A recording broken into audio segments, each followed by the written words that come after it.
കണ്ണൂരിൽ ആറളം ഫാമിൽ കാട്ടാനയുടെ ചവിട്ടേറ്റ് യുവാവിന് ദാരുണാന്ത്യം എന്ന വാർത്ത നമ്മൾ റിപ്പോർട്ട് ചെയ്തിരുന്നു. ആറളം ഫാം 10-ാം ബ്ലോക്കിലെ അനീഷാണ് മരിച്ചത്. ഇപ്പോൾ ഞങ്ങളുടെ പ്രതിനിധി അർജുൻ കല്യാട് ആറളം ഫാമിൽ എത്തിയിട്ടുണ്ട്.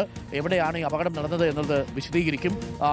നേരത്തെ റിപ്പോർട്ട് ചെയ്തിരുന്നു, വീടിന് പുറത്തോട്ട് ഇറങ്ങുന്ന സമയത്ത് തന്നെ ആന ചവിട്ടിക്കൊല്ലുകയായിരുന്നു. വീടിന്റെ മുറ്റത്താണ് വന്നതെന്നാണ് മനസ്സിലാക്കുന്നത്. നോക്കൂ, വീടിന്റെ തൊട്ടടുത്താണ് ആന വന്നതെന്നാണ് ദൃശ്യങ്ങളിൽ മനസ്സിലാവുന്നത്.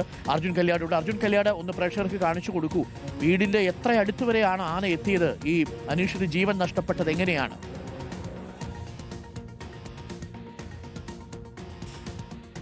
ഡോക്ടർ അരുൺകുമാർ, വീടിൻ്റെ തൊട്ട് മുൻപിൽ തന്നെ, അതായത് വീടിൻ്റെ മുറ്റത്താണ് ഈ കാട്ടാന എത്തിയത് എന്നുള്ളതാണ്. ഇന്ന് പുലർച്ചെ 4 മണിയോടുകൂടി അനീഷ് മൂത്രമൊഴിക്കാൻ വേണ്ടി പുറത്തേക്ക് എത്തിയതാണ്. ആ സമയത്താണ് ഇങ്ങനെ ഒരു ദാരുണമായിട്ടുള്ള സംഭവം ഉണ്ടായത്. വീടിൻ്റെ ഏകദേശം ഈ കാണുന്നതാണ് അനീഷിൻ്റെ വീട്. ഇവിടെ അനീഷും അനീഷിൻ്റെ ഭാര്യയും 2 മക്കളാണ് അനീഷിനുള്ളത്. ഒരാൾ പുറത്ത് ഹോസ്റ്റലിൽ നിന്ന് അവിടെ പഠിക്കുകയാണ്, ഒരാൾ ഇവിടെ അനീഷിനോടൊപ്പം ഉള്ളയാളാണ്.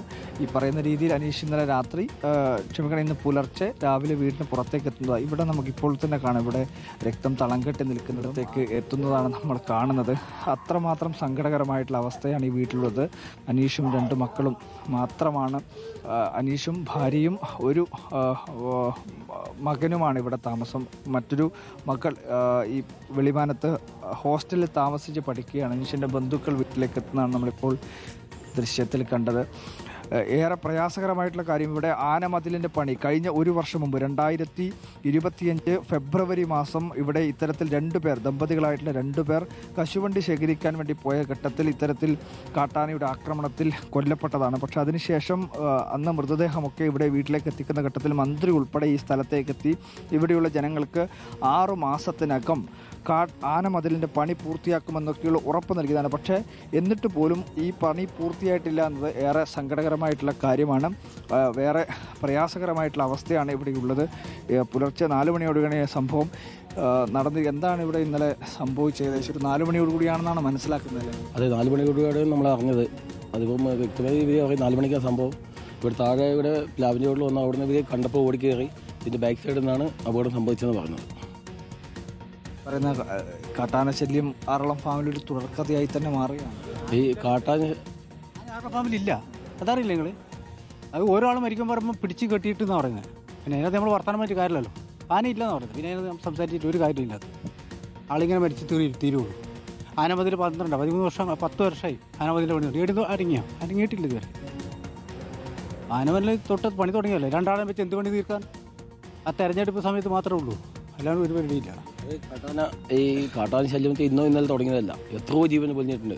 പല ബൈക്ക് കയറി പഠിക്കും, ബൈക്ക് ആക്സിഡന്റ്. കഴിഞ്ഞ ഒരു കൃത്യം പറഞ്ഞു കഴിഞ്ഞാൽ 2025 ഫെബ്രുവരി മാസമാണ് ഈ ദമ്പതികളായിട്ടുള്ള 2 പേര്, വെള്ളിയാട്ടനും ലീലേച്ചും മരിച്ചത് 13. അന്ന് ആനയെ പിടിക്കുമെന്ന് പറഞ്ഞു.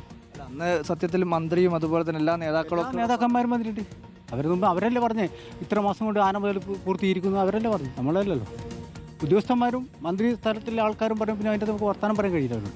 അവരന്ന് ഒരു പെൺകുട്ടി അവിടെ വെച്ച് അതിനെപ്പറ്റി എല്ലാം സംസാരിക്കും. നിങ്ങളെല്ലാം ചാനൽ പിടിച്ചല്ലേ ഇത്, അതിനെപ്പറ്റി അറിയാലോ. പിന്നെ അതിൻ്റെ കുട്ടിയോട് നമ്മൾ കൂടെ പറയണ്ടേ? തീർച്ചയായിട്ടും ഇവരുടെ ആവശ്യം അല്ലെങ്കിൽ ഇവരുടെ പ്രതികരണമൊക്കെ അത്രയേറെ വൈകാരികമാണ്. കാരണം സ്വാഭാവികമായും 1 വർഷം മുൻപ് ഇവിടെ എത്തി മന്ത്രി ഉൾപ്പെടെ ഉറപ്പ് നൽകിയതാണ് ആനമതിലിൻ്റെ പണി 6 മാസത്തിനകം പൂർത്തിയാക്കും. പക്ഷേ ഇപ്പോഴും അത് യാഥാർത്ഥ്യമായിട്ടില്ല എന്നത് ഒരു വസ്തുത തന്നെയാണ്.